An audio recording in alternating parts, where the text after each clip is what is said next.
Hello, everyone, and good morning or good afternoon, depending on what time you're hearing this. I hope you're all doing all right. My name is Joanne Banda, and I'm happy to be talking to you today about the Rhodes Matopos National Park Waste Management and Separation Project during the 7th RAISE Symposium themed around heritage and sustainable development goals. So, without wasting any more time, we'll get right onto it. So the Matopos National Park is the oldest national park in Zimbabwe. It was officially declared in 1926. In 2003, it was then declared a UNESCO World Heritage Site. The park is very famous for its picturesque ambience of jumbled granite hills, which make beautiful background for photos, or beautiful photos even, without being a background. Anyways, so within these hills, it's key to note that we've got several caves, and these caves have got paintings that were left behind by the Khoisan, which used to live there in the past.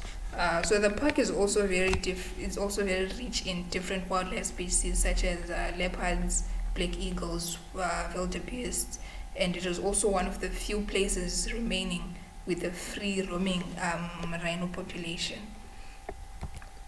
So the litter problem in the Matopos National Park, litter has been seen to cause various types of pollution, and when ingested by animals, it can be fatal, and it also doesn't look nice, as you can see in the picture attached there. So the main sources of litter in the Matopos National Park were identified to be the following.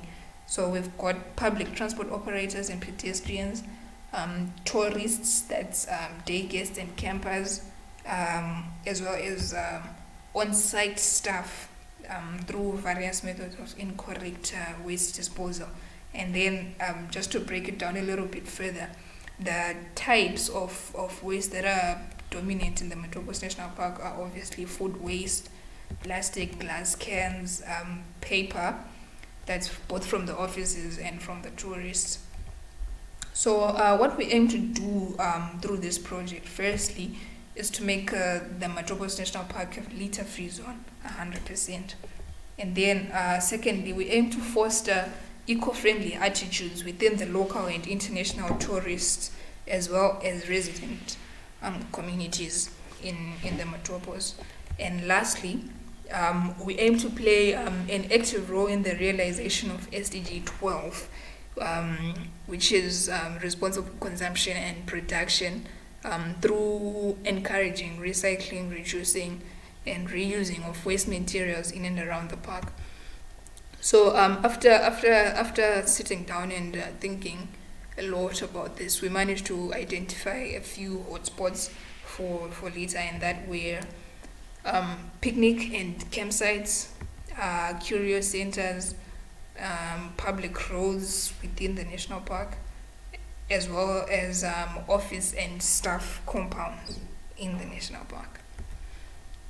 And another big problem that was identified was waste dispersal. So this is through wind animals such as monkeys and baboons, and the usual suspects that are, of course, us, the humans. So in the wise words of Napoleon Hill, he said, if you can't do great things, do small things in a great way. So what we're aiming to achieve in this project is obviously something great, but we're aiming to do this in many small great things. So we just decided to break up the project into 4 main aspects. So the first aspect is the carry in and carry out system. So this system will comprise of issuing litter bags to all day guests and camping clients, such as is being done in Matopos. Matopos was actually quite famous for this system back in the days. But then Matopos National Park aims to go a step further to collect the litter bag from the tourists just prior to their exit, to enable the staff to separate the waste into the recycling cages that have already been set up by the gates, by the entrance and exit points. So these litter bags will also attract a conservation fee, just to ensure that they are returned. So from park entry statistics, roughly 10,000 bags are needed per year to adequately supply all the tourists during the peak and even during the low seasons throughout the year. So the second aspect of the project is waste localization and recycling. So this comprises of activities such as litter pickups, the setting up of mini collection points such as recycling bins at various strategic points in the park, as well as adjacent private tour operators collecting their own waste at their own localities and also bringing it to the nearby recycling cages. So the third aspect, which is the most important, has got a lot to do about education. So we're looking at staff and tourist awareness. So this will be done through various activities such as intensive staff trainings, so as well as putting up informative signage as well at various strategic points in and around the park, and also community outreach programs. So what we're saying is that the aim is not to make the Matopos National Park an island of cleanliness, whereas the communities around it are not fully educated on the system and even implementing it in their own areas of residence. So we would like to make the whole Matopos region cleaner and greener in behavior as well as in attitude. So community outreach programs would go a long way towards achieving this. And of course, we're living in a digital era, so social media awareness is a very big part of building towards this staff and tourist awareness, and eventually we have mindsets changing, which is the long-term goal. The fourth aspect is a compliance incentive. So this is just to encourage positive response to the system, given that it's going to be a relatively new system that's a bit demanding, because most people are not used to it, rather, or haven't been practicing it before. So this we aim to do this through giving out promotional items to tourists who will comply, such as the bumper sticker. That's just a very rough idea of a bumper sticker that we're thinking of using. So this will just encourage a positive response, as well as foster a spirit of stewardship, environmental stewardship, and things like that. So we're looking at bumper stickers as well as any other promotional materials, really. So in summary, we identified the places where litter comes in and in what forms it comes in, the hotspots, how the litter spreads, and then how we would like to assemble all the litter in one place, and then from there we have the litter being transported to recycling firms in Bulawayo. So what we have managed to do so far, we have done quite a bit of work.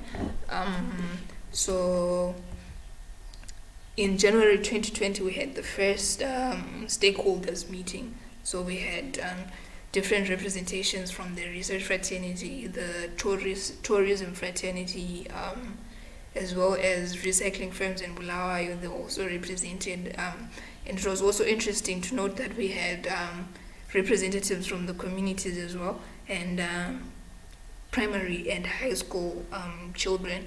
So this was a very inclusive meeting, and we managed to get insights from all the concerned parties. And then the meeting was generally, the attitude was generally positive, and people were really excited and looking forward to go back to their various places and start practicing sustainable waste management.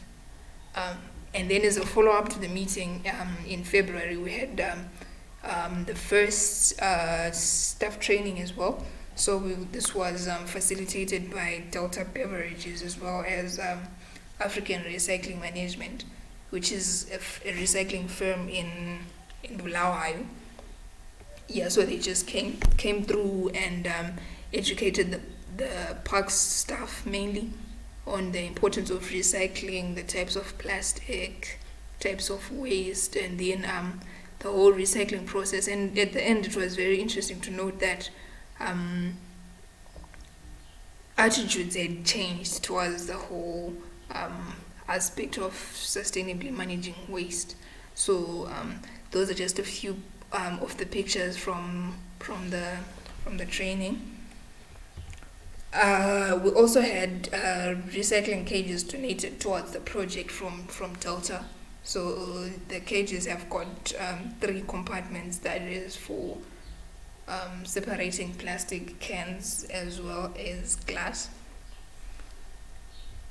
So a lot more still needs to be done, and this includes putting up informative and strategic signage in and around the park, actually coming up with tangible compliance incentive, just to encourage the guests and the tourists as well.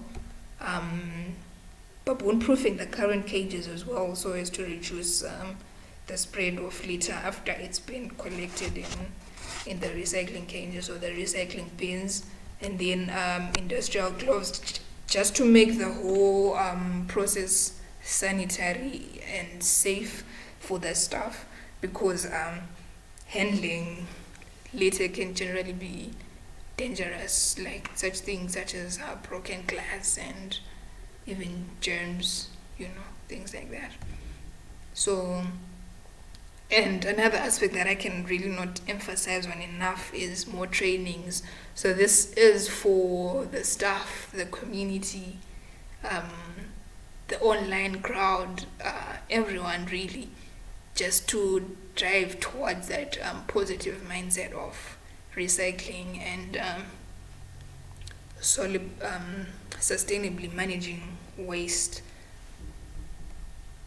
And then there was also another aspect of establishing conservation fees for the bags. This was, of course, to be discussed by national parks, as they're the managing body for the park. So all these fees are determined by them, as well as setting up the various recycling bins at different places, and follow-up meetings, preferably quarterly, just so as to monitor the project progress, as well as to make suitable and necessary iterations in order to make the Matopos region cleaner and greener as well. So that's the work that we're trying to do in the Matopos National Park. So it's very important, like I highlighted in the first slide, that the Matopos National Park is a very important part of our heritage, and it's very unfortunate that it's being lost towards unsustainable waste management activities. And it's also important to note that this whole waste management issue has actually made a sustainable development goal, which is SDG number 12. And through this project, we really aim to ensure that we link the two, achieving sustainable development goals, particularly number 12, and then also safeguarding our heritage as a whole. So thank you so much for your time. If you've got any questions or comments or additions, please feel free to contact me on the information below. Thank you.